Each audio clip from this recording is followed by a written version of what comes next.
ሰላም ጤና ይስጥልን የተከበራችሁ ተመልካቾቻችን ከሀገሬ ቴሌቪዥን ሳምንታዊው የስፖርት ፕሮግራማችን ጀምሯል።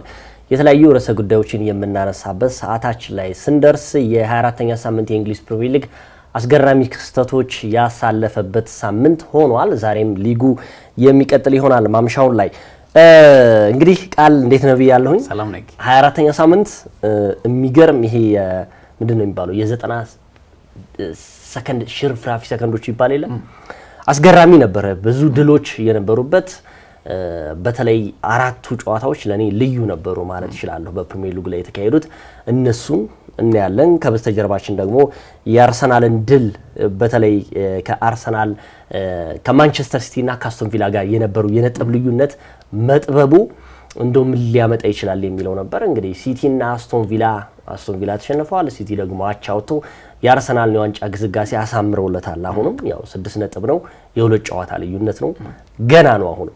ነገር ግን አሁንም አርሰናል ቢያንስ እፎይታ የፈጠረበት ሳምንት ሆኖ አልፏል። ሌሎቹ እንደዚሁም ማንቸስተር ዩናይትድም እንግዲህ የፈርጊ ታይም የሚባለውን የ90 ደቂቃ ሽርፍራፊ ሴኮንዶችን ጎል ያየንበት የቤንጃሚን ሼሽኮ ልዩነት ፈጣሪነትን የተመለከትንበት ሆኖ አልፏል። ከዛ በተረፈ ደግሞ ያው ኒውካስትል ዩናይትድም በሊቨርፑል ቆሳስሎ ነው የወጣው ማለት ይቻላል አንፊልድ ላይ፣ እሱንም የተመለከትንበት ነበረ። እንደዚሁም ደግሞ የቼልሲና የዌስት ሃም ዩናይትድ የምዕራብ ለንደን ደርቢም እጅግ የሚያምር በጎሎች የታጀቡበት ውዝግቦች የነበሩበት ጨዋታ ነው። በአጠቃላይ እነዚህ አራት ጨዋታዎች በልዩነት የምናያቸው ነበሩ።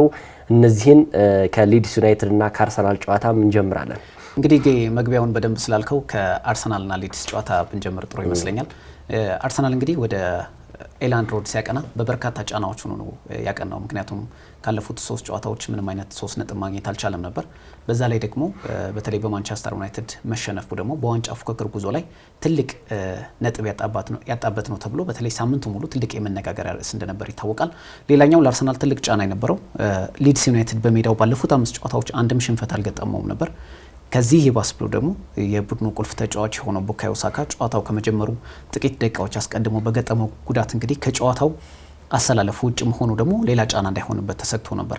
ግን አርሰናል ጨዋታውን በጥሩ መልኩ በጥሩ መንፈስ ጀምሮታል ማለት እንችላለን። ምክንያቱም በርካታ ጊዜ በተለይ ጥያቄ ሲነሳባቸው የነበሩት አሰልጣኝ ሚኬል አርቴታ ደፋር የሆነ ቡድናቸውን ማሳየት አለባቸው፣ የሚፈራ ቡድን ማሳየት የለባቸውም፣ በተለይ ማጥቃት ላይ ያተኮረ እንቅስቃሴዎችን መጠቀም አለባቸው የሚሉ በርካታ ጥያቄዎች ሲነሱባቸው የነበሩትን በዛ ጨዋታ ላይ ተግባራዊ አድርገውታል ብዬ አስባለሁ። ምክንያቱም ከረጅም ወራት ጉዳት በኋላ እንግዲህ ካይ ሃቨርትዝ በቋሚ አሰላለፍ ውስጥ የተመለከትነው ነበር። ከመጀመሪያ ጀምሮ የአርሰናል የማሸነፍ ፍላጎት ከፍ ባለ ደረጃ በኤላንድ ሮድ ታይቷል ብዬ አስባለሁ። ግን አርሰናል ጨዋታው የጀመረበት በተለይ በበርካቶች ዘንድም ትልቅ ጫና እንደመኖሩ፣ ምክንያቱም ቅድም አስቀድሜ እንዳልኩ ሊድስ ዩናይትድ ባለፉት 5 ጨዋታዎች ላይ እነማንን ነው ነጥብ ያስጣለው? በሜዳው የገጠማቸውን ቼልሲን ማሸነፍ ችሏል፣ ሊቨርፑልን ነጥብ ማስጣል ችሏል፣ ማንቸስተር ዩናይትድ እንደዚሁ ነጥብ አስጥሏል። ስለዚህ ከታላላቆቹ ክለቦች ጋር የነበረው ቁጥራዊ መረጃ ጥሩ መሆን ለአርሰናል የበለጠ ትልቅ ስጋት ፈጥሮበት እንደነበር የሚታወቅ ነው። ነገር ግን አሰልጣኝ ሚኬል አርቴታ በጥሩ መልኩ ጨዋታው ተጫዋቾቻቸው ጀምሮታል ብዬ አስባለሁ። በእንቅስቃሴ ረገድ ስትመለከተውም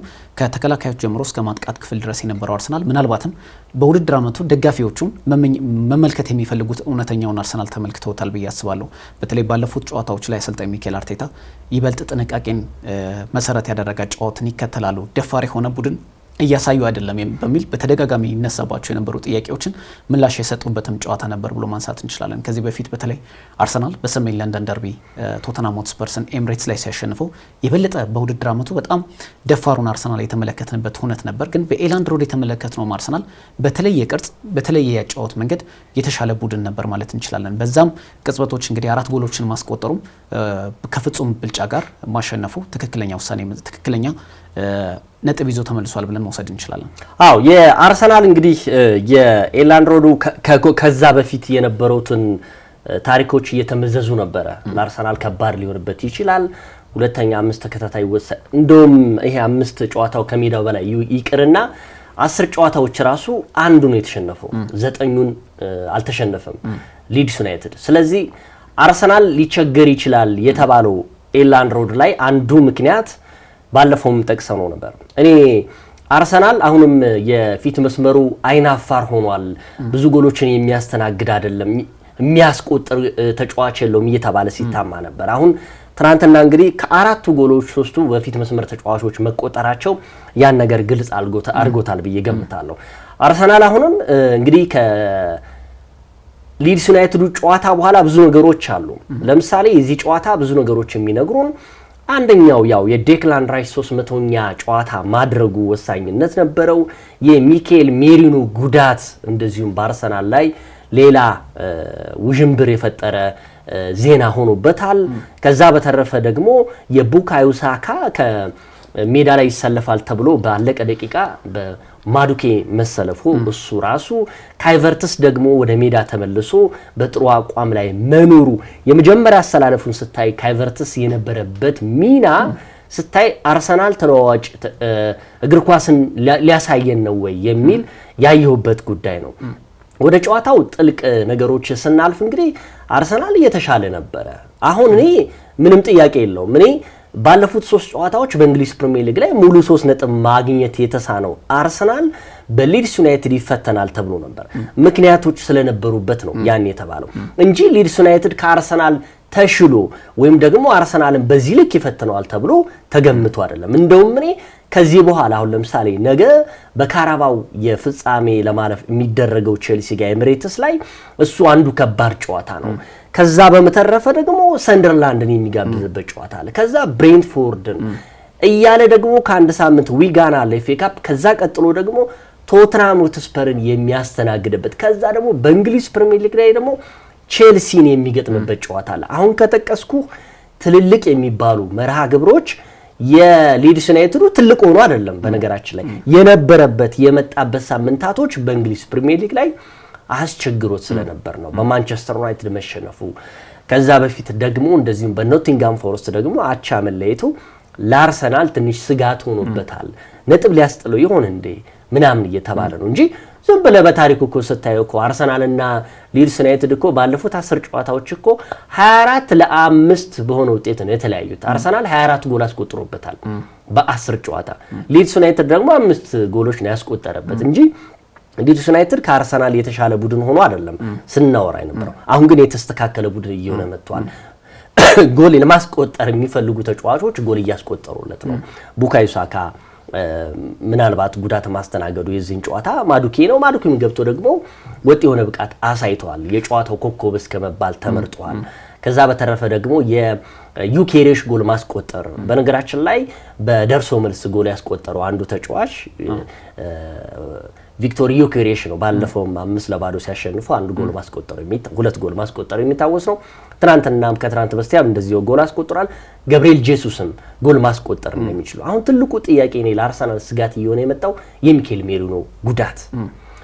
የሚካኤል ሜሪኖ ጉዳት እንግዲህ እውነት ለመናገር እኔ በጣም ያሳዝነኛል። ይሄ ተጫዋች የማይታይ ተጫዋች ግን ለአርሰናል ትልቅ ጥቅም ያለው ተጫዋች ነው ሚካኤል ሜሪኖ። ጊዜያዊ ተጣሪ ይባል በጣም አርሰናል ይህ ስፔናዊ ተጫዋች በነገራችን ላይ በስፔን ብሔራዊ ቡድን እንግዲህ በዓለም ዋንጫ የማጣሪያ ውድድር ላይ ብዙ ጎሎች ያስቆጠረ ተጫዋች እሱ ነው።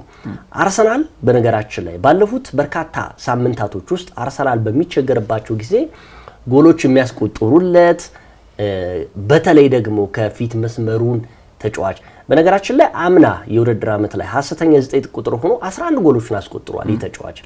ስለዚህ የዚህ ጉዳቱ የማይታይ ግን ደግሞ ጉዳቱ ደግሞ ቀስ እያለ የምትለካው ተጫዋች ነው ለአርሰናል።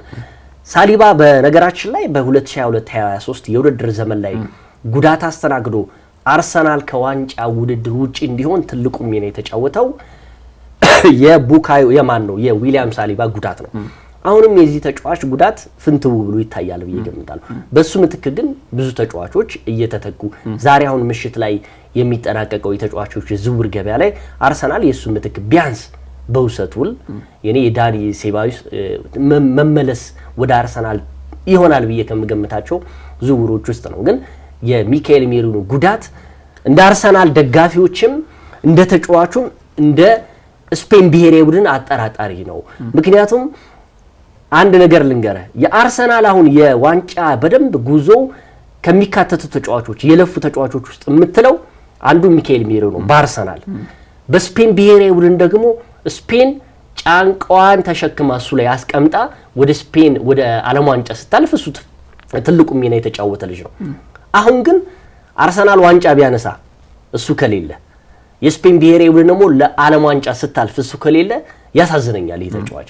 ስለዚህ አርሰናል አሁን ትልቁ ስጋቱ የዚህ ሁለገብ ተጫዋች ማጣቱ በጣም አስቸጋሪ ነው ይመስለኛል። አሁን እንግዲህ ከሳን ሴባስቲያን ወደ ኤምሬትስ ሲመጣ ይህ ተጫዋች አንድም ቀን በእግር ኳስ ዘመኑ በአጥቂነት ቦታ ላይ ተጫውቶ የማያውቅ የአማካይ ስፍራ ተጫዋች ነው። ነገር ግን አሰልጣኝ ሚኬል አርቴታ በርካታ ወሳኝ ተጫዋቾቻቸውን የፊት መስመር ተጫዋቾቻቸውን ባጡበት ወቅት ያላቸው የመጨረሻው አማራጭ ጊዜያዊ ተጠሪ በማድረግ እዛ ቦታ ላይ ያሰልፈውታል። በጣም በሚገርም ሁኔታ ባሳለፍነው የውድድር ዓመት ሪያል ማድሪድን ሁሉ በአውሮፓ ሻምፒዮንስ ሊግ እስካሸነፈበት ጨዋታ ድረስ በፊት መስመር አጥቂነት የመራው ሚኬል ሜሪኖ ነውና ይህ ተጫዋች በዘንድሮ የውድድር ዓመትም አርሰናል በፊት መስመር በኩል እጅግ በተቸገረባቸው ወሳኝ ጨዋታዎች ላይ ደርሷል ብዬ አስባለሁ። ባለፉት በዘንድሮ የውድድር ዓመት ባደረጋቸው አጠቃላይ በሁሉም ውድድሮች 6 ጎሎችን አስቆጥሮ 3 ለግብ የሚሆኑ ኳሶችን አመቻችቶ አቀብሏል። የአማካይ ስፍራ ተጫዋቹ ነው።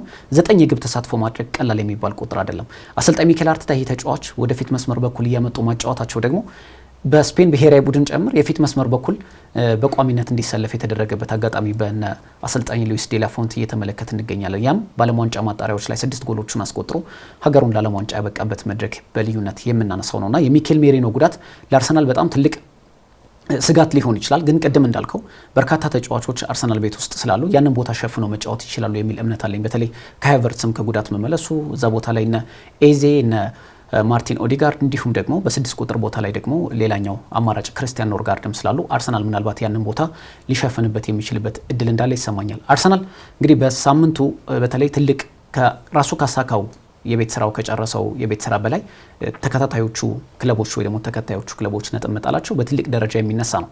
እርግጥ ባሳለፍነው ሳምንት ፖል ስኮልስን ጨምሮ አንዳንድ የእግር ኳስ ተንታኞች አርሰናል በዘንድሮ የውድድር ዓመት የፕሪሚየር ሊጉን ዋንጫ ካሸነፈ ምናልባት ደካማው አሸናፊ ሊሆን ይችላል የሚል ሀሳቦችን ሲሰጡ ተመልክተናልና የቀድሞ የክለቡ ተጫዋች ኤን ራይት ይህን ሀሳብ ክፉኛ ተችቶ ፖል ስኮልስንም የተቸበት አጋጣሚ ነበር።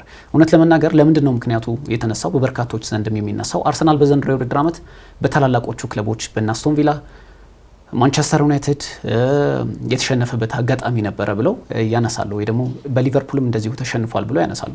ስትመለከተው አርሰናል ላይ ለምን ነገሮች እንደሚበረቱ አላቅም እንጂ በዘንድሮ የውድድር ዓመት ማንቸስተር ሲቲ በማን ተሸንፏል? በቶተንሃም ሆትስፐርስ ተሸንፏል። በማንቸስተር ዩናይትድ ተሸንፏል። በአስቶን ቪላ ተሸንፏል። ወረድ ስንል ደግሞ በብራይተንና በኒውካስልም ጭምር የተሸነፈበት አጋጣሚ አለ። ከአርሰናል ጋርም እንደዚሁ አቻ ተለያይቷል። ስለዚህ አርሰናል ላይ ሲሆን የተለየ ነገር የሚመጣበት መንገድ ብዙም አሳማኝ አይመስለኝም። ሌላው አርሰናል ከ2022-23 የውድድር ዓመት ጀምሮ በ2023-24 እንደዚሁ አምናም ብትመለከት በቶፕ 6 ክለቦች ላይ ፍጹም የበላይነትን የወሰደ ክለብ ነበር። ነገር ግን አንድም የጠቀመው ነገር አልነበረም። ወይ ደግሞ በውድድር ዓመቱ መጨረሻ ሻምፒዮን የሆኑት ማንቸስተር ሲቲና ሊቨርፑል እንጂ አርሰናል ታላላቆቹን የፕሪሚየር ሊጉ ክለቦች አሸንፏል ተብሎ የጸባይ ዋንጫ ወይም የጥንካሬ ዋንጫ አልተሰጠውም። ስለዚህ አሁንም አርሰናል በዘንድሮ የውድድር ዓመት የመጣበትን ጥንካሬ ለአንዳንድ ሰዎች ምናልባት አሳማኝ ላይሆን ይችላል። ግን አሰልጣኝ ፔፕ ጓርዲዮላ በሳምንቱ መጨረሻ በነበራቸው ፕሬስ ኮንፈረንስ ላይ የአውሮፓ ምርጡ ቡድን ነው ብለው ሲገልጹት ያለ ምክንያት አልነበረም። ምክንያቱም በአውሮፓ ሻምፒዮንስ ሊግ እያደረገ ያለውን ጉዞ እየተመለከቱም ስለሚገኝ ይመስለኛል። የሊድስ ዩናይትድ አሰልጣኝ ዳንኤል ፋርከ በአውሮፓ ሻምፒዮንስ ሊግ እንዲሁም የፕሪሚየር ሊጉ መሪ ለምን እንደሆነ አርሰናል ዛሬ በሜዳችን ድረስ መጥቶ አሳይቶናል ሲሉ ተናግረዋልና አንዳንድ ጊዜ የማያስማሙ ሀሳቦች በሰዎች ዘንድ ሲነሱ ያስቀኛል። ምክንያቱም በሌሎች ክለቦች ቢሆን እነዚህ ሀሳቦች ይነሳሉ የሚል እምነት የለኝም። ምክንያቱም ይሄ ፕሪሚየር ሊግ ነው። ከሳምንት ሳምንት የትኛው ክለብ ሊያስጥልህ እንደሚችል አታውቀውም። የትኛው ክለብ ሊያሸንፍህ እንደሚችል አታውቀውም። ያም ነው እኮ በዘንድሮ የውድድር ዓመት አርሰናል ለምሳሌ ከሳምንት በፊት በማንቸስተር ዩናይትድ ሲሸነፍ ዳግም የእንግሊዝ ፕሪሚየር ሊግ ፉክክር ተመለሰ ተብሎ በስፋት ተወርቷል። ምክንያቱም አርሰናል በማንቸስተር ዩናይትድ ኤምሬትስ ላይ ይሸነፋል ተብሎ አልተጠበቀም ነበር። ነገር ግን በወቅቱ አስቶን ቪላም ማንቸስተር ሲቲም ተጋጣሚዎቻቸውን አሸነፉ። ከአንድ ሳምንት በኋላ ደግሞ ነገሮች ተቀያይረው አስቶን ቪላ በሜዳው ያውም በ42ኛው ደቂቃ ላይ ኬቨን ሻደ ብሬንትፎርድ የፊት መስመር ተጫዋች በቀይ ካርድ ወጥቶ ያንን ጨዋታ ማሸነፍ አልቻለም። ያውም ቪላ ፓርክ ሜዳው ላይ የዋንጫ ተፎካካሪ ቡድን ሆኖ ማንቸስተር ሲቲ ወደ ሰሜን ለንደን አቅንቶ ቶተንሃም ሆትስፐርስን ሲገጥም 2-0 ከመምራት ተነስቶ ነው የኋላ በተቆጠሩበት 2 ጎሎች ነጥቡን ወሳኝ 2 ነጥቦችን የጣለውና ምናልባት በፕሪሚየር ሊጉ ፉክክር ከሳምንት ሳምንት የትኛው ቡድን ሊያሸንፍና ሊያስጥልህ በሚችልበት ደረጃ ስለማታውቀው ያንተ ጥንካሬ ከፍ ብሎ መገኘት ግን በልዩነት የሚነሳ ነውና አርሰናልም በአውሮፓ ሻምፒዮንስ ሊግም በፕሪሚየር ሊጉም እንዲሁም በሌሎቹ ዶሜስቲክ ውድድሮች ኤፍኤ ካፕም ካራባውን ብናነሳ ያለበት ደረጃ ግን የጥንካሬው ማሳያ ይመስለኛል። አዎ ያው እምልህ ያው እኛ ጋዜጠኞች ነን፣ እነሱም ያው ደግሞ ከቅርብ ሆኖ ነው ያን እንትን የሚያደርጉት እንጂ እኔ ልክ ናቸው ልክ አይደሉም የሚለው የራሳቸው ነው። ግን አላቸው ደግሞ እነሱም እውነት አላቸው። እውነት ለመናገር እነሱ አሁን አርሰናልን ብቻ የሚተቹ አይደሉም። አርሰናልን እንደማንኛውም ክለብ ነው የሚያዩት። የቀድሞ ተጫዋች ከሆነ የማንቸስተር ዩናይትድ ከሆነ ለማንቸስተር ዩናይትድ ነው የሚያግዘው፣ ምንም ጥያቄ የለውም። አርሰናል ላይ ጫና እንዲያርፍበት ይችላል እንጂ በተለየ መልኩ ግን አንተ እንደምትለው ይሄ ዶም እንትን አድርገው ይሄ ብቻውን ምንድነው የሚባለው አታክ የሚያደርጉ እንደውም እኮ አታክ የሚያደርጉት እኮ የቀድሞ የማንቸስተር ዩናይትድ ተጫዋቾች ራሱን ክለቡን ነው የራሱን ክለብ ነው። እና አርሰናል እውነት ለመናገር ይሄን ሁሉ ተጫዋች ይዞ ዘንድሮ የሰበሰበው ነጥብ ከአምናው አንጻር ዝቅተኛ ነው፣ ምንም ጥያቄ የለውም።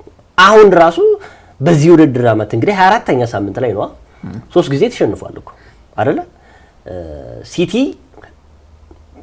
ባለፉት የውድድር ሊቨርፑል አንድ ጨዋታ እኮ ነው የተሸነፈው አምና አይደል? አሁን ሻምፒዮን ሲሆን በኖቲንጋም ፎረስት 4 የመጀመሪያዎቹ እንትኖች እስካሁን አጠቃላይማ ገና አርሰናል ስንት እንደሆነ አናውቀውም እኮ ኖርማል እስካሉት ድረስ ኖቲንጋም ፎረስት ነው ያስጣለው ያንን አንድ ጨዋታ ያሸነፈው ነው። ከዛ በኋላ ግን ስንት ጨዋታ እንደሚሸነፍ አርሰናል አናውቀውም ኖርማሊ።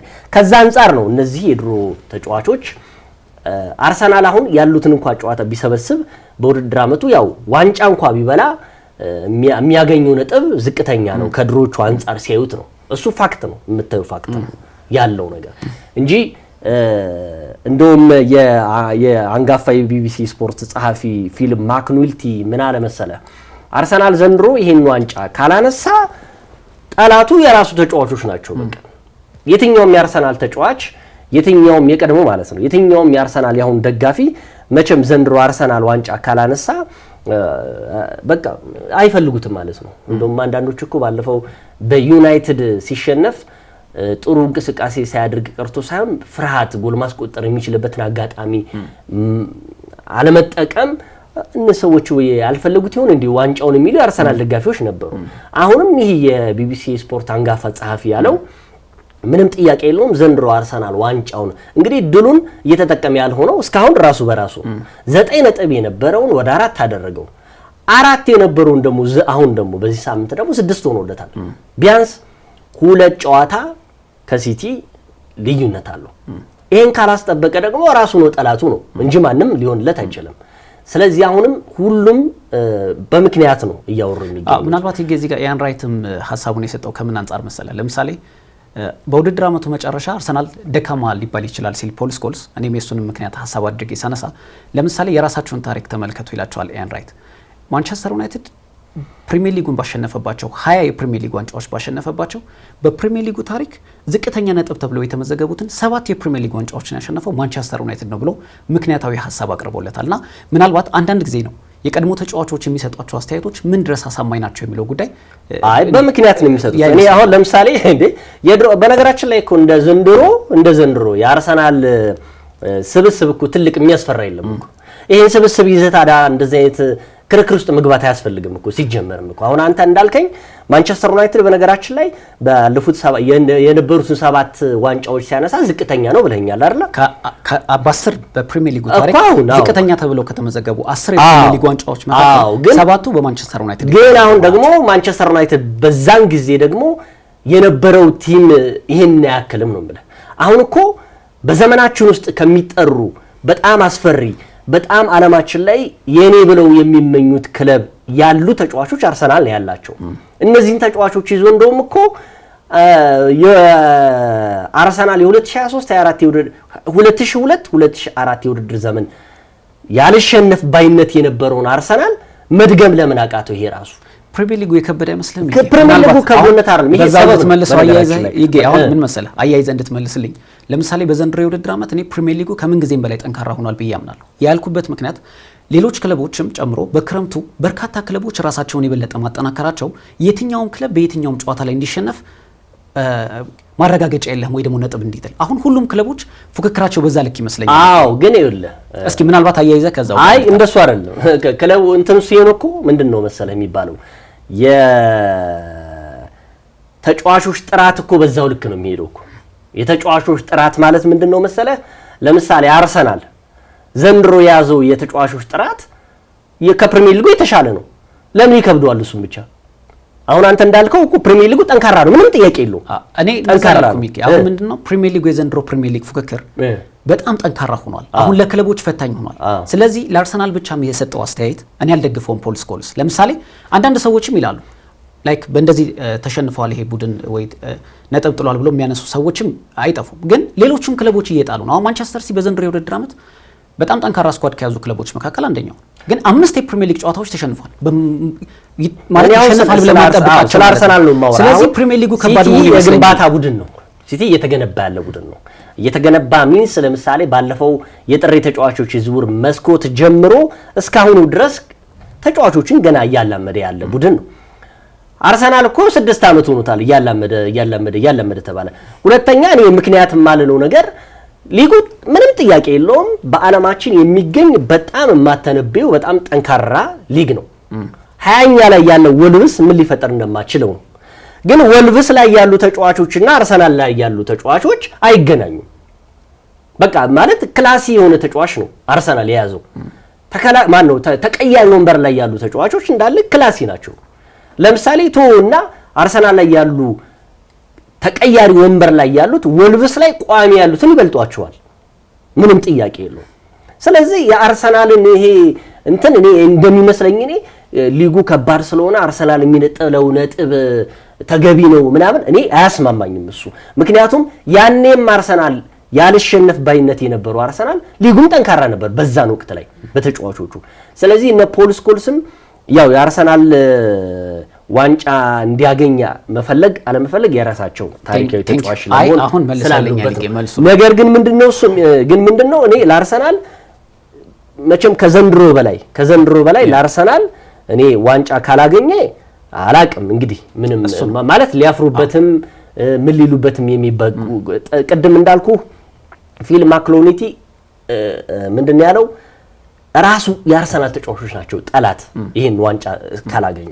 ከዛ በተረፈ ቅድም ያነሳው የሜሪኖ ጉዳይ እኔ ለአርሰናል ትልቅ ስጋት ነው የምለው። እኔ አርሰናል እንግዲህ ከቆመ ኳስ የሚጠቀም ትልቁ ቡድን ነው።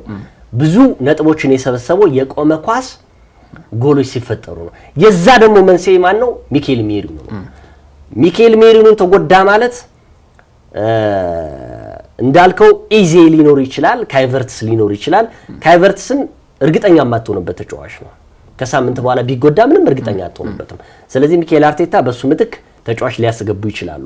ሁለተኛ ኖርጋርድ ራሱ እኮ የቆመ ኳስ ላይ ያን ያህል ደካማ ነው። በአጠቃላይ ካሉት ተጫዋቾች በላይ ለቆመ ኳስ ጎል የሚቆጠሩ ተጫዋቾች እሱ መሆኑ እኔ ለአርሰናል ትልቅ ስጋት ነው። እንዶ ለምን እንዳልታየ አልገባኝም የሚኬል ሜሪኖ ጉዳት እኔም ብቻ ሆን እንደሆነ አላውቅም። በጣም አርሰናል ይጎዳዋል።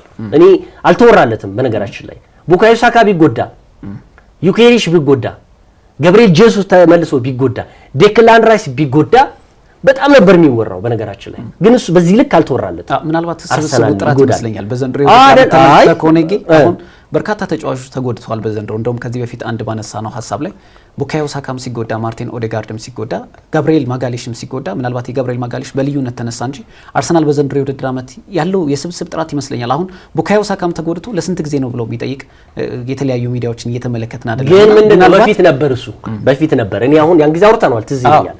ቡካዮ ሳካ ሲጎዳ ማዱኬ ሲገባ አይ ቡካዮ ሳካ ከተጎዳ ከሊ የሚባል ተጫዋች አለ አለመሆኑን ግን ያወቁት ምንድነው መሰለ ቡካዮ ሳካ በተጎዳበት ጊዜ ውስጥ አርሰናል የጣላቸው ነጥቦች አርሰናል የሚፈልጋቸው ከቡካዮ ሳካ ጎሎች ማጣቱ ተጽዕኖ ይፈጥሯል ነው። ሁለተኛ ለምሳሌ ገብርኤል ማጋሌሽ ቢጎዳ ወይም ቡካዮ ዊሊያም ሳሊባ ቢጎዳ ከዛ አስተናንሻ ላይ ነው አሁን የሚኬል ሜሪኖ በኋላ ነው የሚታየው በአጠቃላይ ያለው ምክንያቱም ልዩ ተጫዋችም ስለሆነ ይመስለኛል ሊግ አሁን ያሳሰበ። ምክንያቱም ሚኬል ሜሪኖ እውነት ነው ሁለገብ ተጫዋች ነው። አንደኛ ቡድኑ በጨነቀበት ሰዓት ይሄ በጣም አሁን ቡድኑ የግብ ማግባት ችግር አለበት እየተባለ ሚኬል ሜሪኖን ማጣት በጣም ትልቅ ስጋት አድርገ መውሰድ ተገቢ ይመስለኛል። ለምን ካልክ ሚኬል ሜሪኖ እኮ በዘንድሮ የውድድር ዓመት ከአርሰናል ከፊት መስመር ተጫዋቾች በላይ የግብ ተሳትፎ አድርጓል። ይሄንን መውሰድ ራሱ አንድ በቂ ነውና ምናልባት እኔ ከምን አንጻር አየሁት መሰለ አርሰናል በስብስብ ደረጃ የተሟላ ስለሆነ ምናልባት እንደ ትልቅ ርዕስ ላይ ይታይ ይችላል። ግን የሚኬል ሜሪኖ ጉዳት በኋላ ላይ የመምጣት እድል ይኖረዋል። ምክንያቱም አርሰናል ግብ ማግባት በተቸገረበት ጊዜ ይህ ተጫዋች እንደ ጊዜያዊ ተጠሪ ተደርጎ ጎሎች ሲያስቆጥር ነበርና ምናልባት ለአርሰናል ጊዜያዊ መፍትሄ የሚወስዱ ይመስላል። አዎ እሱ ነው። አሁን እኮ የቀደም እንዳልከው ግን እውነት ለመናገር የካይቨርትስ መመለስ ምንም ጥያቄ የለውም። የዚህ ልጅ ክፍተት ሊሸፍነው ይችላል፣ ግን የዛን ያህል ተጽዕኖ ሊፈጥር አይችልም ነው። ምክንያቱም አሁን ይህ ተጫዋች ሁለገብ ነው። ተከላካይም ልታደርገው ትችላለህ። ቀደም እንዳልከው ደግሞ አብዛኛውን ፐርሰንቱ የህይወቱን አካል እንግዲህ መሀል ላይ የሚጫወት ልጅ የፊት መስመር አጥቂ ሆኖ ነው የተጫወተው ያለው፣ ግን ውጤታማ ነው የሆነው። ስለዚህ እንደነዚህ አይነት ነገሮች አርሰናልን ይጎዱታል ብዬ ገምታለሁ። ኤኒሃው ሰዓታችን አርሰናል ላይ በጣም አበዛ ነው መሰለኝ። ቼልሲ ከዌስትሃም ዩናይትድ የነበሩትን ጨዋታ እንዳስደግሞ እስኪ የሊያም ሮዘኒሮ ቡድን እንግዲህ ተለዋዋጭ ቡድን መሆኑን በስፋት አይተነዋል። ምናልባት የዚህ የምዕራብ ለንደን ደርቢ ሲደረግ ዌስትሃም ዩናይትድን ባለፉት 3 ጨዋታዎች ማሸነፉ እንደዚሁም ደግሞ በአሰልጣኝ አዲሱ አሰልጣኝ ሊያም ሮዘኒሮ እሳቸውም ሲገቡ ደግሞ እንግዲህ ያለፉትን የፕሪሚየር ሊግ ጨዋታዎች ማሸነፋቸው ይህን ጨዋታ ተጠባቂ አድርጎት ነበር። እውነትም ለመናገር ተጠባቂ አድርጎታል። እንግዲህ እኛ አሰልጣኝ አንድ የሰሩት ስህተት ነበረ፣ የ45 ደቂቃ ስህተት የሚባለው የምታስታውስ ከሆነ ክሪስታል ፓላስን ባሸነፉበት ጨዋታ ላይ የነበሩትን ተጫዋቾች ወደ 6 ያህል ተጫዋቾችን ቀይረዋል። እኛ አሰልጣኝ 45 ደቂቃ 2-0 የተመሩበት አንዱ ስህተት የተባለው ግን በጣም ጭንቅላታቸውን ማሰራት የሚችሉ አሰልጣኝ እኔ ያየሁት እኚህ ፕሮፌሰር እየተባሉ ነው። በነገራችን ላይ መነጽር ሲያደርጉ ብዙዎቹ የሚያሩት እኮ ይሄ ጊግ ተማሪ የምንለው አይደለ?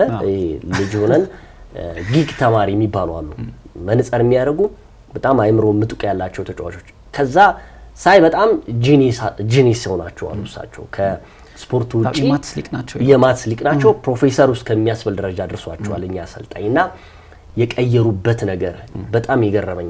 የ45 ደቂቃ ስህተታቸውን በ45 ደቂቃ ደግሞ ስህተቱን አርመውት የሚፈልጉትን 3 ነጥብ አሳክተውታል። ድራማዊ የሆነ ክስተት የነበረበት። ከዛ በተረፈ የኢንዞ ፈርናንዴዝ ምርጥ ጎል እኔ ባለፉት በርካታ 23 ሳምንታቶች ውስጥ ካየኋቸው በጣም ምርጥ ጨዋታዎች ውስጥ የአርሰናልንም ታይዋለህ፣ ግን የዩናይትድን በኋላ እናየዋለን። የቼልሲ በቃ ድራማዊ ሆነ በጣም ማለት ኳስ እያየ እንዲህ የማትልበት ነው የነበሩ ምሽት ስላየሁት በጣም ምርጥ ምሽት የነበረ ነው። ግን ቼልሲ አሁንም ግስጋሴው በጣም አሪፍ ነው። አለሙ የተነሳው ያው የአውሮፓ ቻምፒየንስ ሊግ መግባትም ስለሆነ ግን እየታየ እኛ አሰልጣኝ ግን ጥሩ የውድድር ጊዜ ያሳልፋሉ ብዬ ገምታለሁ። ባለፈው ግን ቼልሲ ሊሳሳት ይችላል እንዴ በእኚህ ስንል ነበር አይደል? ይሄ ልምድ በሌለው አሰልጣኝ ስንልም ስለነበር ነው ያን ጊዜ በወቅቱም ልክ ነን ብዬ አስባለሁ። ለምን መሰለኝ አሁን ከምትመለከታቸው የእግር ኳስ ሁነቶች አሰልጣኝ ኤንዞ ማሬስካ በወቅቱ በክለቡ የሰሩትን ስራ ተንተርሰን ነው። ምክንያቱም አሰልጣኝ ኤንዞ ማሬስካ ምንም አይነት ነገር ሳያሳኩ ጊዜ ሊሰጣቸው ይገባል እያልን ኮክ ሪስክ ነው በጣም። ግን አሰልጣኙ በቼልሲ ቤት ውስጥ ጥሩ ጉዞ ነበራቸው። ስለዚህ የነበራቸው ውጤትም አሰልጣኙን ለማሰናበት በቂ አይደለም። ይህ ደግሞ የክለቡ አመራሮች ለክለቡ አልተጨነቁም የሚል ሀሳቦችን ሰጥተናል። እኛም ብቻ ሳይሆን የቼልሲ ደጋፊዎችን በርካታ የእግር ኳስ ተንታኞችም ሰጥተዋል። ለዛም ነው አሁን ለምሳሌ ይጌ እኔ እናንተ ሀሳብ ስንሰጥ በቃል ሀሳቦች የሚስማሙ ይኖራሉ፣ በይጌ ሀሳቦች የሚስማሙ ይኖራሉ። ሁሉም የየራሱ ምልከታ ግን ሲያስቀምጠው ደስ ይላል እና በየሳምንቱ ደግሞ ተለዋዋጭ። ስለዚህ አሁን ሊያም ሮሴርኔር አጀማመራቸው በጣም ጥሩ የሚባል ባለፉት 7 ጨዋታዎች አንድ ብቻ ነው የተሸነፉት። እሱም በካራባኦ የግማሽ ፍጻሜ የመጀመሪያ ዙር ጨዋታ በአርሰናል ስታንፎርድ ብሪጅ ላይ የተሸነፉት ነው። ያም በትልቅ ደረጃ የምታነሳላቸው ሽንፈት አይመስለኝ። አንደኛ አርሰናል በጣም የተደራጀ ጠንካራ ቡድን ነው። እሳቸው ግን ቼልሲም በጣም ጥሩ ቡድን ቢሆን ግን አዲስ አሰልጣኝ ናቸው። ስለዚህ ተጫዋቾቻቸውን የሚያዩበት እና የሚሞክሩበት ጊዜ ነበር። ከጊዜ ወደ ጊዜ ግን ራሳቸውን እያሻሻሉ መጥተዋል። ለምሳሌ በትልቅ ደረጃ ላይ እንኳን መቻል እጅግ ወሳኝ በነበረው በዲያጎ አርማንዶ ማራዶና ስታዲየም በተደረገው የአውሮፓ ቻምፒየንስ ሊግ ጨዋታ ናፖሊን አሸንፎ ነው ወደ ቀጣዩ ዙር የተቀላቀሉት። ይህ ደግሞ ቀላል የሚባል ውጤት አልነበረም ለአሰልጣኙ። ነገር ግን ቅድም ያነሳው ሀሳብ ገዢ ይመስለኛል። በመጀመሪያው 45 ደቂቃዎች ላይ ትልቅ ስህተት ሰርተው ነበር፣ በተለይ ካሰላለፍ ጋር በተገናኘ። እንደውም አሰልጣኝ ኤንዞ ማሬስካን አስታውሰውኝ ነበር። አሰልጣኝ ኤንዞ ማሬስካ በተደጋጋሚ ሲተሹበት ከነበረበት ጥያቄዎች ሲነሳባቸው ከነበሩ ጥያቄዎች መካከል አንደኛው ተጫዋቾችን በርካታ ጊዜ ሮቴሽን ይጠቀማሉ፣ በጣም ሮቴት ያደርጋሉ። ይህ ደግሞ የቡድኑን ቋሚ 11 ተሰላፊ ተጫዋቾች መለየት ከባድ ስለሆነ ቡድኑ ውስጥ የውጤት ጫና እየፈጠረ ነው የሚል ጥያቄ ይነሳባቸው ነበር። ያንን ግን አሰልጣኙ ከረፍት በኋላ በበርካታ መንገዶች ቀይረውታል ብዬ አስባለሁ። አንደኛ አሰልጣኙ ከወሰኗቸው ውሳኔዎችና እዛው ቡድን ውስጥ ከረፍት በኋላ ከወሰኗቸው ቅያሬዎች በጣም ያስገረመኝ ቡድኑ 2-0 እየተመራ እንደሆነ ስለገባቸው ብቻ ከረፍት በፊት እምብዛም አስደናቂ እንቅስቃሴ ሳያደርግ የነበረው ሊያም ዴላፕን ሜዳ ላይ በማቆየት እዛው እሱ ላይ ዣኦ ፔድሮን የጨመሩት ያ ማለት ደግሞ ምን ያህል ማጥቃት እንደፈለጉ ምን ያህል ያንን ጨዋታ ማሸነፍ እንደፈለጉ በማሳያነት የሚታይ ነው። አሰልጣኙ አንድ መልካም ነገራቸው ከተጫዋቾች ጋር ያላቸው ግንኙነት በጣም ጥሩ ነው ይባላል። አንደኛ እድሜያቸውም በጣም ወጣት የሚባሉ ወይ ጎልማሳ የሚባሉ አሰልጣኝ ናቸው። ነገር ግን ዣኦ ፔድሮ ከናፖሊ ጨዋታ በኋላ አንድ አስተያየት ሲሰጥ ነበር በኔፕልስ እና በአሰልጣኝ ሊያም ሮዜርኔር ስታንፎርድ ብሪጅ ከደረሱ ጀምሮ 4 ጊዜ ያህል ቢሮቸው ጠርተው አነጋግረውታል እና እሳቸውም እንደውም ምን ይላሉ ከእያንዳንዱ ተጫዋቾች ጋር በየጊዜው ቢሮቸው ላይ ንግግር ያደርጋሉ። በዚህ ሂደት ውስጥ እንደውም ዣኦ ፔድሮ ሳይሰለቸው አይቀርም። ምክንያቱም የተጫዋች ያለውን አቅም አውጥቶ መጠቀም አለበት ብዬ ስለማመን ነው በተደጋጋሚ ቢሮ የሚጠራው ብለዋልና ተመልክተህ ከሆነ ከተጫዋቾቻቸው ጋር ያላቸው ግንኙነት እጅግ መልካም የሚባል ነው። አይተህ ከሆነ አሁን ለምሳሌ ከረፍት በፊት በነበረው እንቅስቃሴ እጅግ ደካማ ፐርፎርማንስ ያሳዩ ተጫዋቾች ነበሩ። አንደኛው አሌሃንድሮ ጋርናቾ።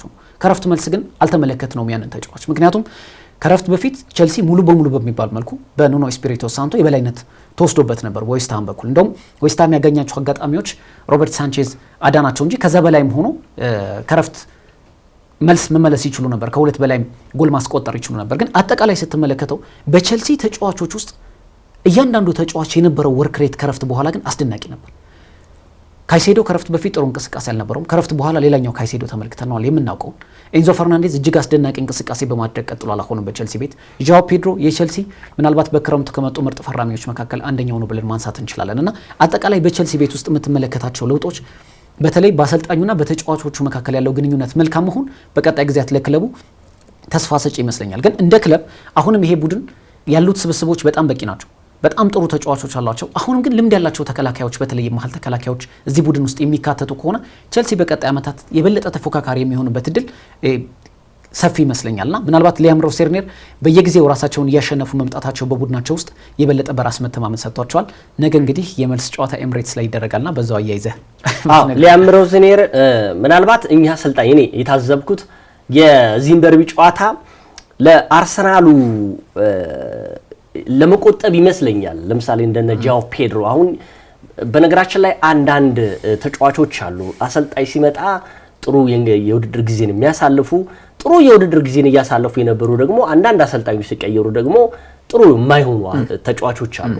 ከነዛ መካከል እኔ አንዱ የምጠቅሰው ያው ባለፈውም ስንለው ነበር የዣኦ ፔድሮ በእኛ አሰልጣኝ ስር እየጎመራ መምጣቱ ከዛ በተረፈ የክረምት የዝውውር ገበያ ላይ ከመጡ ተጫዋቾች መካከል ጫና ሳይኖርበት በደንብ እየተጫወተ የሚገኘው ደግሞ ዣኦ ፔድሮ ነው። እንግዲህ ከሳምንት ሳምንት ጥሩ የውድድር ጊዜን እያሳለፈ 2 ጎሎችን ከዛ በተረፈ ቢበዛ ደግሞ 1 ጎል እያስቆጠረ የውድድር ጊዜውን እያሳመረለት የሚገኘውን ቼልሲ ይህን ተጫዋች እንግዲህ ቤንች አድርገህ ስትገባ ለአርሰናል የካራባው ለግማሽ ፍጻሜ ለማለፍ አስቀምጠውት ይሆናል የሚል ሳቢ ነው የገባኝ። ከዛ ግን ከረፍት በኋላ ደግሞ ካልኩሌት አድርገው እኛ አሰልጣኝ ይቺን ጨዋታ የ3 ነጥቧን መውሰድ ስላለባቸው ደግሞ ቢያንስ ግማሽም ካረፉላቸው እንደነዚህ አይነት ተጫዋቾች ወደ ሜዳ አስገብተው የሚፈልጉትን 3 ነጥብ አሳክቷል። ግን አንዳንድ አሰልጣኞች አሁን ሊማሩበት የሚገባው ከሊያም ሮዜርኔር ይሄንን ጉዳይ ነው። ቁርጠኛ መሆን አለበት።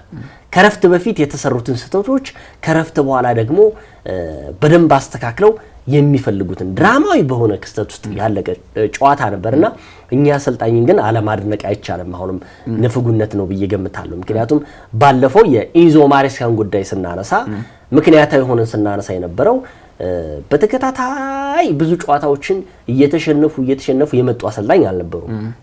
ጥሩ ጊዜን እየወዳደረ ጊዜን እያሳለፉ በሚገኙበት ጊዜ ሳይታሰቡ ተነሱኝ አሰልጣኝ እንደው ደግሞ ከኛ አሰልጣኝ የተሻለ አሰልጣኝ ሊያገኙን እንዴ ብለን ስላወራን ነው። አሁንም ግን ጥሩ እይታ ያላቸው አሰልጣኝ ናቸው። ለማንኛውም ቼልሲ የውድድር ዓመቱን ጥሩ ጊዜ ያሳልፋል ብዬ ከማስባቸው ክለቦች መካከል ነው። ዩናይትድ አንሰራርቷል። የሽርፍራፊ ሰከንዶች ጎሎች የአሰልጣኝ ሰር አሌክስ ፈርጉሰንን ጊዜ ያስታወሰበት ጊዜ ነው። በሁለት ተከታታይ ሳምንታቶች ውስጥ አርሰናልን ሲያሸንፉ ከዛ በተረፈ ትናንት ደግሞ የፉልሃምን ድል ደግሞ ስንመለከት በተለይ ብዙ ነገሮች ይነግሩናል። ሁለት ጉዳዮችን ማንሳት ፈለግኩኝ። በፉልሃምና በማንቸስተር ዩናይትድ ኦልድ ትራፎርድ ላይ የተደረጉ ጨዋታዎች ምናልባት ከጨዋታው መጠናቀቅ በኋላ የቀድሞ የማንቸስተር ዩናይትድ ተጫዋችና አሁን አሰልጣኝ ሆኖ እየሰራ የሚገኘው የሚካኤል ካሪክን ጉዳይ ስናነሳ በሽርፍራፊ ሰከንዶች ውስጥ ኦልድ ትራፎርድ ላይ 3 ነጥብ ማሳካት ምን አይነት ስነ ልቦና እንደሚያስከትል ያውቀዋል። ይህ አሰልጣኝ ከጨዋታው በኋላ ከምጠብቃቸው ወይም ደግሞ ካየኋቸው ክስተቶች ውስጥ ከቀደምቶች ውስጥ አመሳስሎ ነበር ሲናገር የነበረው። እሱ እንግዲህ በሰር አሌክስ ፈርጉሰን ጊዜ የ90 ደቂቃ ጎሎችን በደንብ አድርጎ ያውቃቸዋል። አሰልጣኝ ፈርጉሰን እንግዲህ ማስካቸውን እያኘኩ ይወርዳሉ። 1-1 ሊሆን ይችላል፣ አቻ ሊሆን ይችላል፣ ወይም ደግሞ 1-0 እየተመሩ ይሆናል። ግን ያን ጨዋታ መቀልበስ እንደሚችሉ ኮምበራቸው ተነስተው እሳት ለብሰው እሳት ጎርሰው ወደ ሜዳ ይገባሉ። እኔ ትናንትና ያየሁበትም ይህንን ክስተት ነው። እንግዲህ ያችን ደግሞ የመጨረሻ ጎል ያስቆጠራት አሸናፊነት 3 ነጥብ የቤንጃሚን ሼሽኮ ጎል ማስቆጠሩ ደግሞ ቢያንስ የዝውውር ገበያውን ክሬዲቱን ከፍ ያደረገለት ይመስለኛል። ማንቸስተር ዩናይትድ በሚፈልግበት ልክ 3 ነጥብ ማሳካቱ የተጫዋች ለማንቸስተር ዩናይትድ ደጋፊዎችም በልብ ውስጥ እንዲገቡ አድርጎታል ብዬ ገምታለሁ። እሱም ከጨዋታው በኋላ የተናገረው ከሌሎቹ ጎሎች በላይ እንደዚህ አይነት ቅጽበትን በኦልድ ትራፎርድ ፈልግ ነበር ያለው።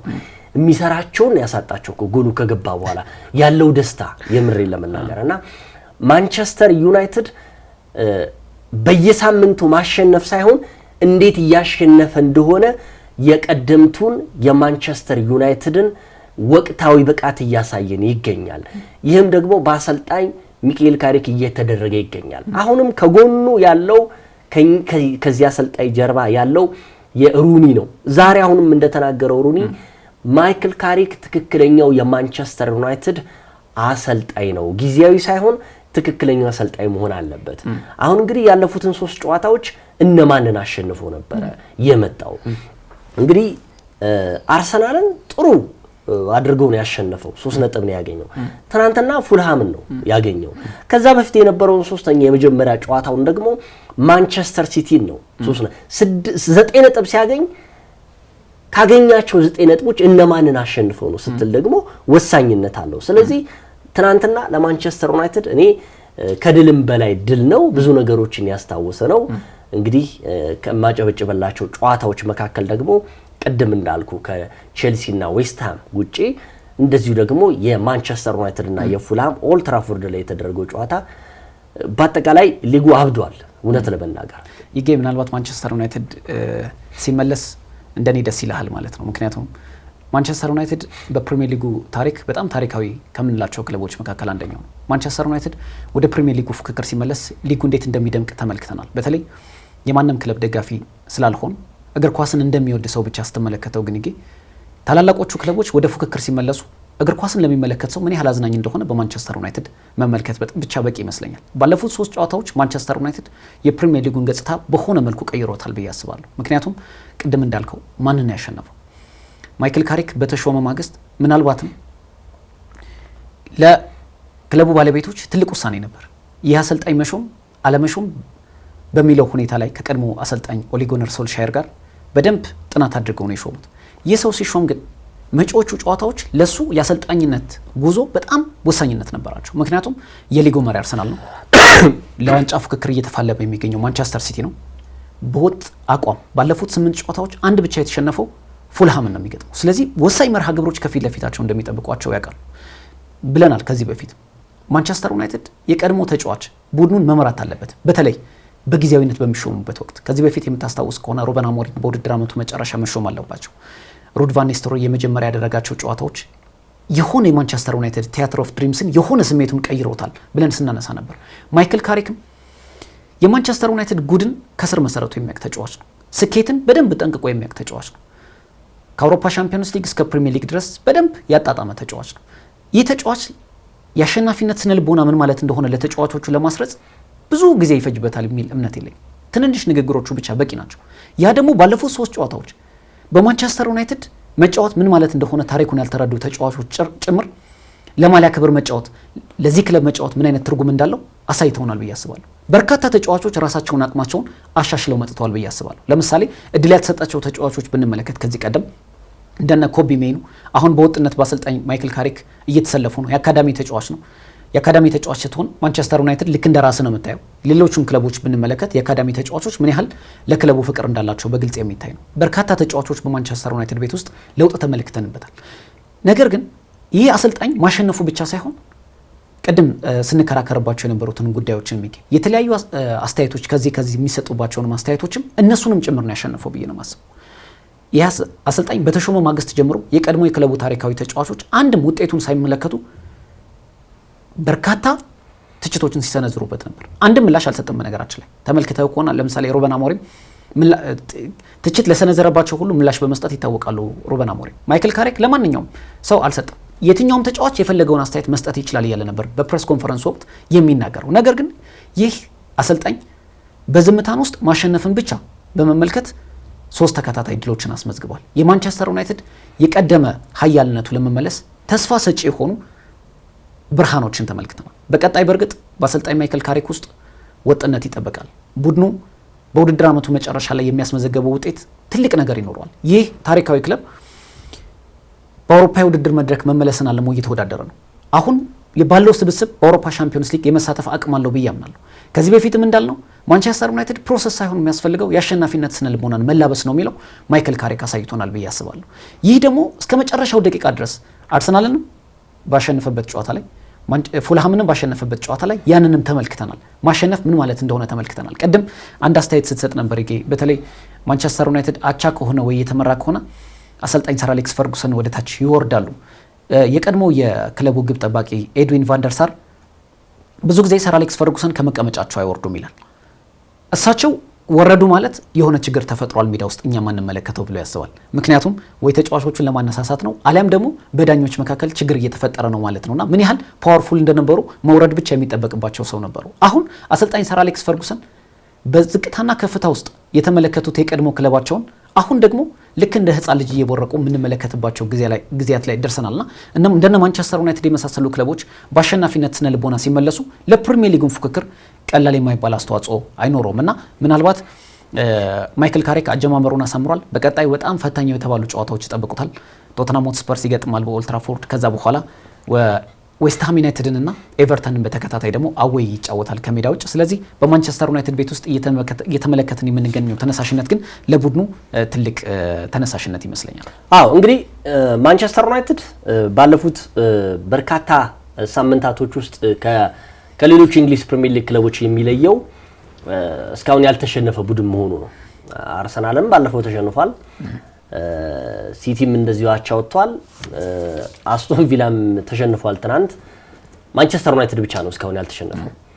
በደረጃው አራተኛ ላይ ተቀምጧል። ስለዚህ ይሄ ለአሰልጣኝ ማይክል ካሪክ ትልቅ እንድምታ ነው የሚኖረው። ለሚጠበቀው የማንቸስተር ዩናይትድ ለሚፈልጉት ይሄን ነው። በነገራችን ላይ ማንቸስተር ዩናይትድ ይሄን ነው። ከዛ በተረፈ እንግዲህ የመልበሻ ክፍሉን በደንብ ነው ያረጋጋው። ምንም ጥያቄ የለውም። አንዳንድ ቅድምም እንዳልኩት ቼልሲ ቤት እንዳልኩት አንዳንድ ተጫዋቾች ለምሳሌ እኔ የኮቢ ሜኖ በአሰልጣኝ ሩበን አሞሪም አለመፈለግ የጨዋታ ብቃት ማነስ ሳይሆን ዝም ብለህ ስታየው የምትጠላው ተጫዋች ይኖራል እኮ እንደዛ ይመስለኛል።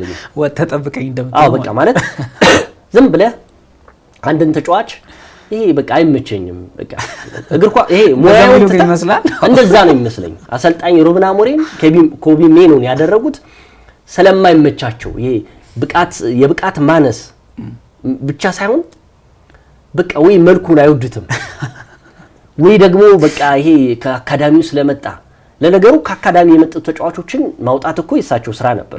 ፈንቅለው አስወጥተዋል እኮ አንዱ ደግሞ እንደዚህ ካርጉ። ስለዚህ እኔ የኮቢ ሜኖ ጉዳይ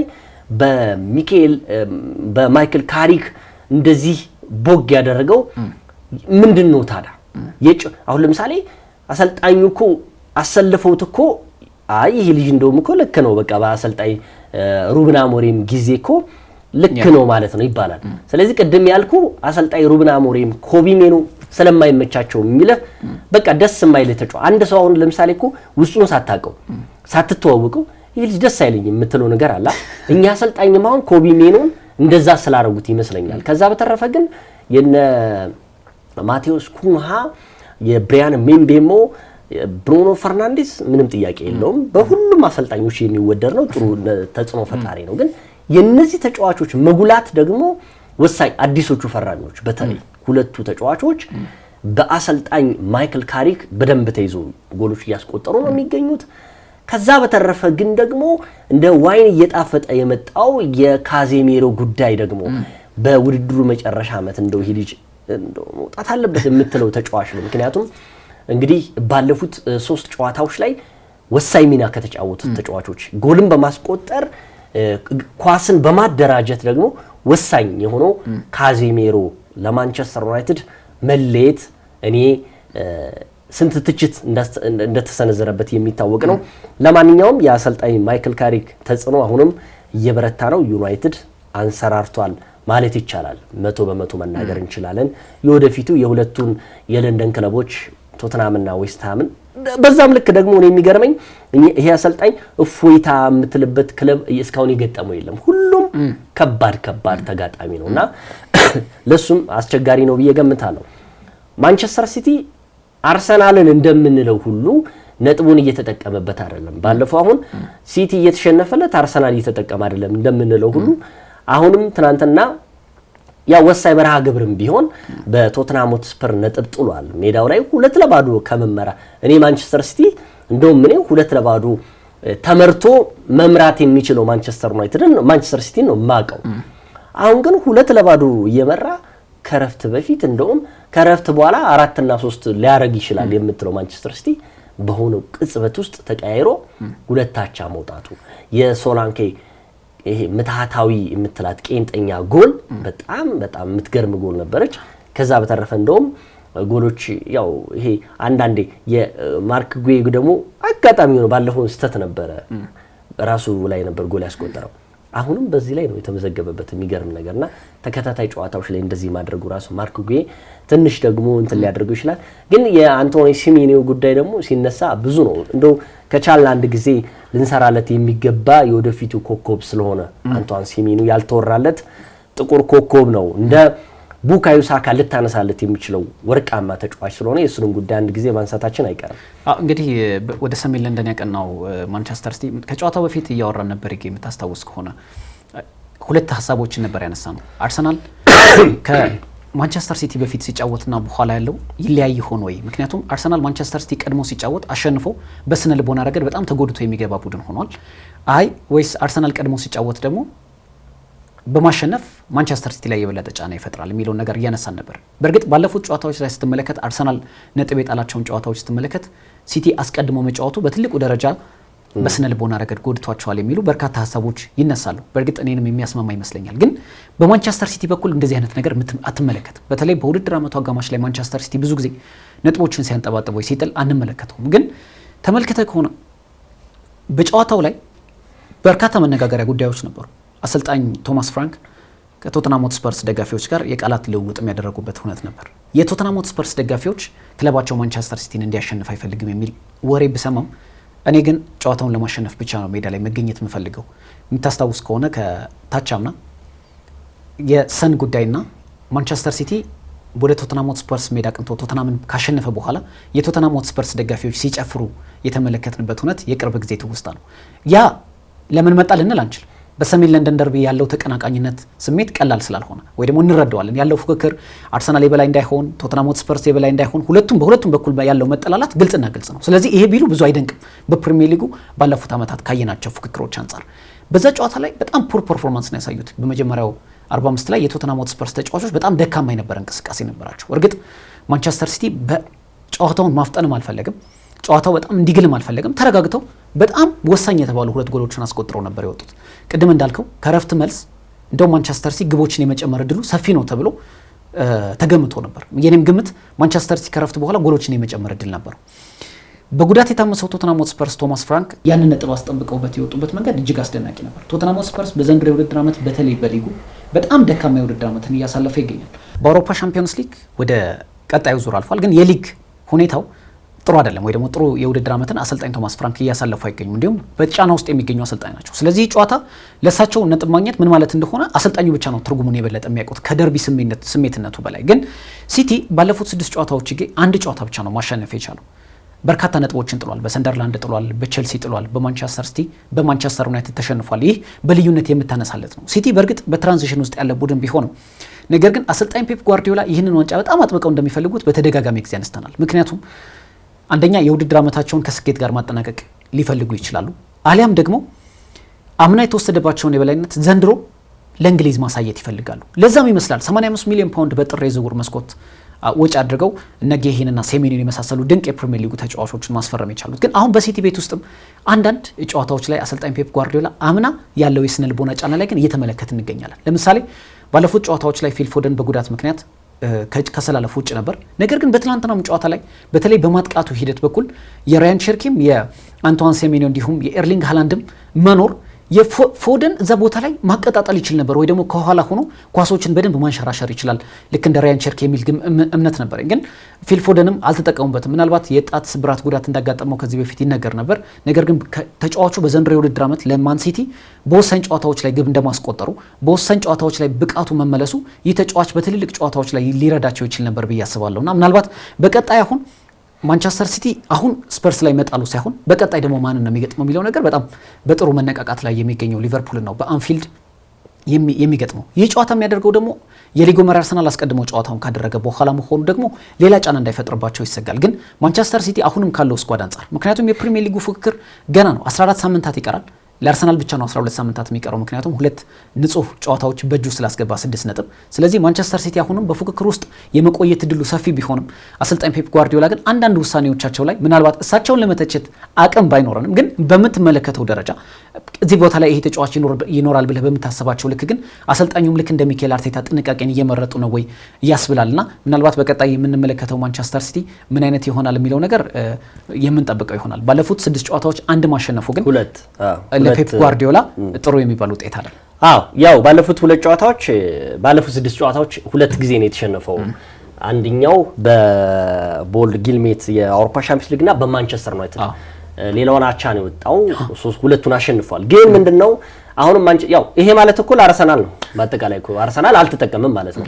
ሁለተኛ አንዱን የአውሮፓ ሻምፒዮንስ ሊግ ላይ ነው የተሸነፈው፣ አንዱን ደግሞ በማንቸስተር ዩናይትድ ነው የተሸነፈውና ግን ምንድነው ማንቸስተር ዩናይትድም አሁንም ምንም ጥያቄ የለውም ገና 6 ነጥብ ማለት እኮ 24ኛ ሳምንት ላይ ሆነ። በፊትማ 18ኛ ሳምንት ላይ እኮ ብዙ አውርተን ነበር። ግን አሁንም ያው አርሰናል ደግሞ ይሄን እድል መጠቀም አለበት ነው በአጠቃላይ። ግን ከዛ በተረፈ ግን ማንቸስተር ሲቲ አሰልጣኝ ፔፕ ጋርዲዮላ ከጨዋታው መጠናቀቅ በኋላ የተናገሩት ጉዳይ አንድ አለ። ይሄን ምንድነው ያሉት? ገና አላለቀም ገና ቢያንስ 14 ሳምንታቶች አሉት። 14 ሳምንታቶች ውስጥ ሆነን አሁን ስለ 6 ጨዋታ ምናወራበት ስለ 6 ነጥብ ምናወራበት አለ እድል አለ። ከዛ በተረፈ ተጫዋቾቹም አሁን ለምሳሌ ትናንትና አሁን ሁለተኛ ቀይ ካርድ ላይ የተወሰነ ደቂቃ ስለሚቀረው ብቻ በሚል የሮድሪን ማስወጣታቸው ትክክል ነው ተገቢ ነው ብዬ ገምታለሁ። እሱም አሁን ከጨዋታው መጠናቀቅ በኋላ ገና እድል አለ። ይሄ ደግሞ ልምድ ነው በነገራችን ላይ በእንግሊዝ ፕሪሚየር ሊግ ላይ የዋንጫ ልምድ ያላቸው አሰልጣኝ ፔፕ ጋርዲዮላም እንደዚሁም ሮድሪ መኖራቸው ደግሞ ይሄን ልተነብይ ይችላል እንጂ አሁን ቁጭ ብለን ስለ አርሰናል የዋንጫ ግስጋሴ ማውራት ብቻ ሳይሆን ማንቸስተር ሲቲም እየተከተለው ይገኛል። እኔ አሁን ማልገምተው ማልጠራጠረው ያው አስቶን ቪላን ስለሆነ ነው። አስቶን ቪላም ጥሩ ተፎካካሪ ማድረጉ የእንግሊዝ ፕሪሚየር ሊግን አሳምሮታል። ከዛ በተረፈ ግን ሁለቱ ክለቦች ናቸው የዋንጫ ተፎካካሪ የሚሆኑት። የሚቀጥለው ላይ አሁን አንፊልድ ላይ የሚደረገው የማንቸስተር ሲቲና የሊቨርፑል ጨዋታ የሚጠበቃል። ግን ምንድነው እኔ አሁን ሊቨርፑልን ደረን ነፍተህ የምታወራለት ክለብ አይደለም። ነጥብ ሊጥል ይችላል፣ ሊሸነፍ ይችላል፣ አይታወቅም።